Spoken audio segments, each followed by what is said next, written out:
Hello, everybody, and welcome to the most wonderful time of the year. And it's bowl season. It's Degen Bowl season. Bowl season with the boys. I don't care what you call it, but here we are. We're going to come at you with every single bowl coming up through the national championship game. And we've got a banger right off of the rip. I'm AJ Ryder. To my left, of course, is my good buddy, former tag team partner, former FCW tag team champions of the world, Tyler Simtrop. This is the best time of the year. I am so ready for this. I live and die for bowl season. So usually a downtime for a lot of people work-wise, people spending holidays, a little bit extra time off. Hopefully we can give you some valuable insight to put a little bit of extra Christmas money in your pockets during this wonderful, wonderful bowl holiday season.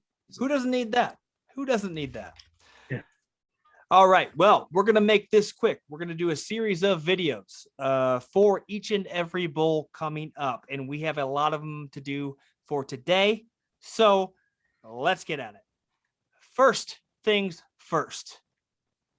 At 11 o'clock Central Time, 12 o'clock Eastern Time, 8 o'clock Western Time, whatever time zone you live in. The first game of this bowl Saturday is the roofclaim.com Boca Raton Bowl between Western Kentucky and Appalachian State. Appalachian State currently -3. That over-under is set at 66.5. Which is a lot of points. A lot of points. Who you got here? So looking at it, both of them lost conference championship games.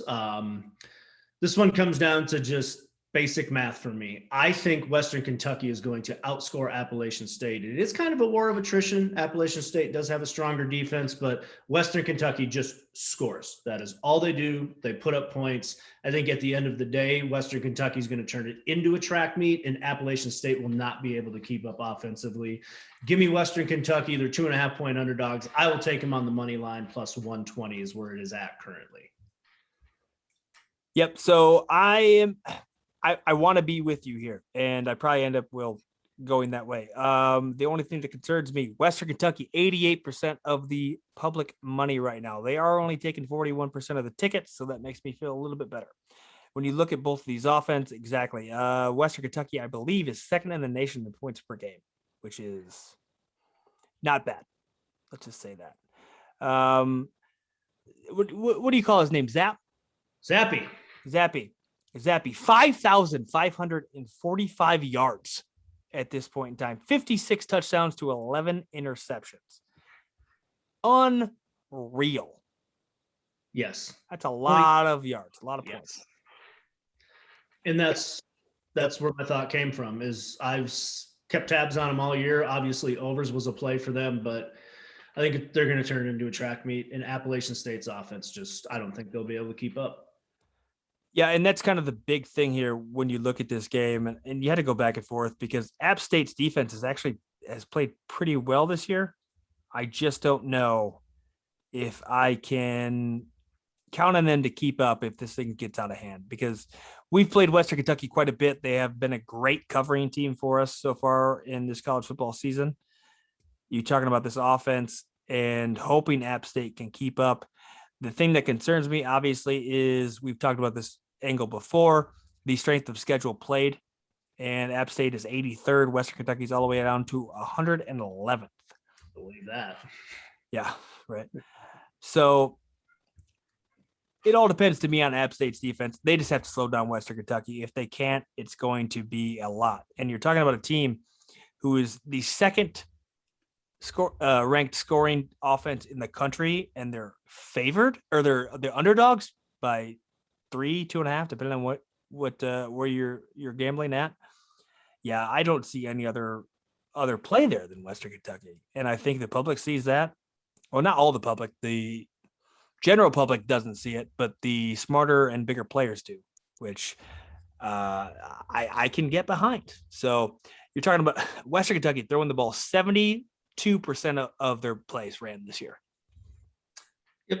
Dude, Zappe is about to go out there and just sling it. Yep. And he's going to. And breaking it down factor wise, I think in game flow, if Western Kentucky gets down a couple of scores, they can catch up.